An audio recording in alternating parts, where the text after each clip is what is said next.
अस्सलामुअलैकुम। क्या हाल है सब दोस्तों का। उम्मीद है सब दोस्त खैर खैरियत से होंगे, ठीक होंगे। ऑप्शन के ऊपर तो ये वायर आप देख सकते हैं, ये पीवी से आ रही है। पीवी से ये हमारा प्लस आ गया और ये दूसरा हमारा माइनस आ गया। ये मैंने एस आर और टी के ऊपर लगाए हुए हैं। अगर आप इधर लगाना चाहते हैं लगा भी ले, लेकिन इधर लगाने का एक नुकसान ये है कि अगर यहाँ पर ज़री सी भी गलती हो गई और प्लस माइनस आपने उल्टा लगा लिया तो उसकी सूरत में आपकी वीएफटी डैमेज हो सकती है। तो अगर आप यहाँ पे लगा सकते हैं आर और टी के ऊपर, तो इसमें आपको एक बेनिफिट ये होगा कि आप यहाँ पर लगाने से अगर उल्टी तारें भी लगा लेते हैं, प्लस इधर लगा लेते हैं, माइनस इधर लगा लेते हैं, या माइनस इधर लगा लेते हैं, प्लस इधर लगा लेते हैं, तो उसका भी कोई इशू नहीं होगा। तो ये आप इस वजह से ये आगे मोटर के आगे UVW, तो मोटर के 3 रेड हमारे पास ये यानी कि कलर कोडिंग तो नहीं है, लेकिन जो कलर कोडिंग 3 फेज़ मोटर के लिए वो रेड, येलो और ब्लू इस्तेमाल होती है। हमने तो रेड, ग्रीन और ब्लैक वायर इस्तेमाल की हुई है। ये इनकी कोडिंग हो गई है। वी के जो आ रहे हैं वोल्टेजेस वो आपको चेक करके बताता हूँ।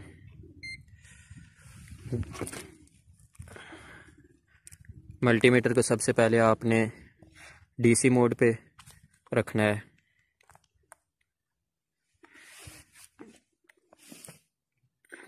ये ब्लू जो वायर है ये इसकी पॉजिटिव आ रही है और ब्लैक जो है ये नेगेटिव आ रही है पीवी से।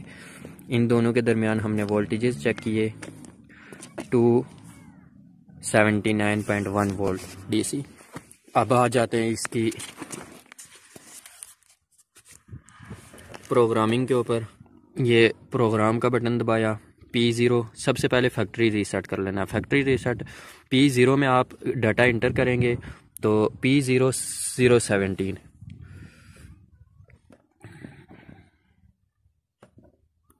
15 16 17 इसमें वापस दोबारा से डाटा इंटर किया तो यहाँ पर आप देख सकते हैं 0 आ गया, 0 के अलावा 1 आ गया, 2 आ गया। 3 ऑप्शन होते हैं, 0 1 2। 0 का मतलब है कि नो एक्शन, इस पर वीएफटी के ऊपर किसी तरह का कोई एक्शन नहीं होगा। दूसरा 1 जो है ये अगर आप करेंगे तो रिस्टोर फैक्ट्री सेटिंग, यानी कि इसकी जितनी भी आपने प्रोग्रामिंग वगैरह की हुई है वो सब डिलीट हो जाएंगी और फैक्ट्री सेटिंग के ऊपर आ जाएगी। और अगर 2 करेंगे आप तो 2 का मतलब है कि fault clear, all fault clear हो जाते हैं। फॉल्ट के जितने भी रिकॉर्ड्स वगैरह सेव होंगे इसमें वो सारे क्लियर हो जाएंगे। तो सबसे पहले हम इसको फैक्ट्री सेटिंग पे कर लेते हैं। तो इसे हमने कर लिया डाटा इंटर 1 के ऊपर, डाटा इंटर किया तो P0 से स्टार्ट हो गया। सबसे पहले आप चले जाएं जी P2 में। P2 में आप जाएंगे तो P2 में डाटा इंटर किया या P200, ये होता है इन्वर्टर मॉडल के हिसाब से। इन्वर्टर का जो मॉडल होगा उस हिसाब से होता है। 0 में G मॉडल होता है और 1 में P मॉडल होता है। फिर आपने P201 के ऊपर आ जाना है। P201 जो होती है ये मोटर की रेटेड पावर होती है। फिर डाटा इंटर कर लिया। फिर P202 जो होती है वो मोटर की रेटेड फ्रीक्वेंसी होती है। फिर P203 जो है वो मोटर की रेटेड स्पीड होती है, या आप मोटर की नेम प्लेट के ऊपर ये सारे पैरामीटर्स आपको मिल जाएंगे मोटर। फिर P204 जो हैं वो मोटर के रेटेड वोल्टेजेस होते हैं। जो तीसरी सेटिंग होगी वो आपने PB की करनी है। तो PB की करने के लिए आप PB के ऑप्शन पे चले जाएं। ये PB आ गया। PB के ऊपर इंटर किया तो सबसे पहले जो है PB00, ये होता है इनपुट फेज फेलियर प्रोटेक्शन, कि आपने जो 3 फेज इसको दिए हुए हैं इनमें से अगर कोई एक फेज भी फेल हो जाता है या कट ऑफ हो जाता है या किसी वजह से कहीं से टूट जाता है तो ये जो होगी वीएफटी ये ऑटोमेटिकली ऑफ हो जाएगी। तो इसकी जो फैक्ट्री सेटिंग आती है वो PB01 पे आती है।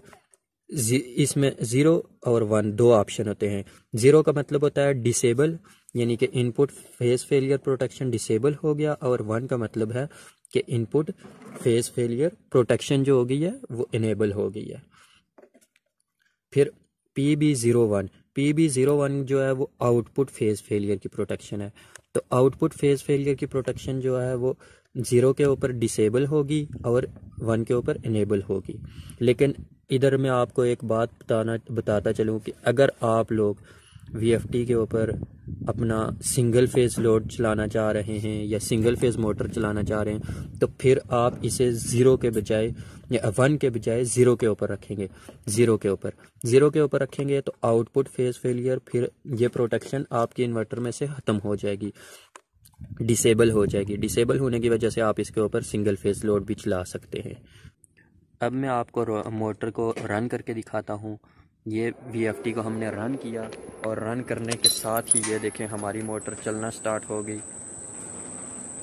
ये अभी क्योंकि हमारा जो है एक्सीलरेशन टाइम वो बहुत ज़्यादा रखा हुआ है, तकरीबन 20 सेकंड है। एक्सीलरेशन टाइम भी अगर आप उसकी वीडियो भी मैं आपको दिखा देता हूँ, तो इस वजह से इसने स्टार्ट होने में काफ़ी टाइम लिया है। ये देखें 50 हर्ट्ज़ पे पहुँच गई है। एक्सीलरेशन और डीएक्सीलरेशन के बारे में आपको मैं बताता चलूँ। एक्सीलरेशन टाइम वो टाइम होता है यानी कि जिसके ऊपर मोटर का आपका रन का बटन आप जब प्रेस करते हैं तो उस टाइम से लेकर 50 हर्ट्ज़ तक पहुंचने तक इन्वर्टर के जो टाइम आता है उसे हम एक्सीलरेशन टाइम कहते हैं। और डीएक्सीलरेशन टाइम यानी कि अगर आपकी मोटर चल रही है रनिंग हालत में और आप उसे बंद करना चाहते हैं तो आप स्टॉप का बटन दबाएंगे, तो स्टॉप का बटन प्रेस करने से लेकर आपकी 0 तक फ्रीक्वेंसी आने तक का जो टाइम होता है, दरमियानी टाइम, उस टाइम को हम कहते हैं डीएक्सीलरेशन टाइम। इसकी सेटिंग भी मैं आपको बता देता हूँ। ये सेटिंग ज़्यादातर उस टाइम ज़रूरत पड़ती है जब आपको मोटर को यानी कि झटका देकर और एकदम से स्टार्ट करना होता है, तो उसके लिए आपको ये सेटिंग करनी पड़ती है। तो प्रोग्राम में गए, प्रोग्राम में जाकर आपने P0 में गए, P0 में इंटर किया, P0011 में गए, P0011 में चले गए। P0011 में आपने ये देखा होगा ये 20 सेकंड है। ये एक्सीलरेशन टाइम हो गया। एक्सीलरेशन टाइम को हमने अगर कम करना है, ये शिफ्ट दबाया, शिफ्ट दबाकर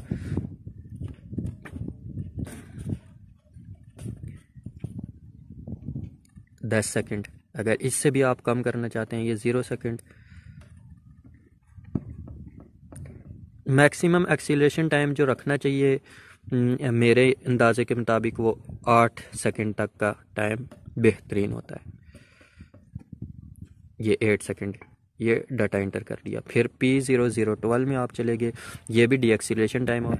इसे भी आपने अगर कम करना है तो शिफ्ट से ये गए 2 के ऊपर, 2 को हमने किया 0, फिर अगले 0 पे चले गए, उसे हमने किया 8 के ऊपर डाटा इंटर किया।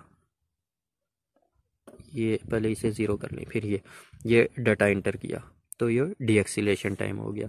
ये वापस कैप हम पीछे पे चले गए, ये 50 हर्ट्ज़। अब आप देखेंगे कि मोटर स्टार्ट होते हुए अगर आप काउंट करना भी चाहते हैं देख लें कि हाल ही 10 सेकंड लेंगी। दूसरी तरफ हमारी मोटर जो है वो स्टार्ट हो गई है। ये अब आप इसे अगर बंद करना चाहते हैं तो वापस ये 50 हर्ट्ज़ से 0 हर्ट्ज़ तक आने में जो टाइम लेगा वो 10 सेकंड का लेगा।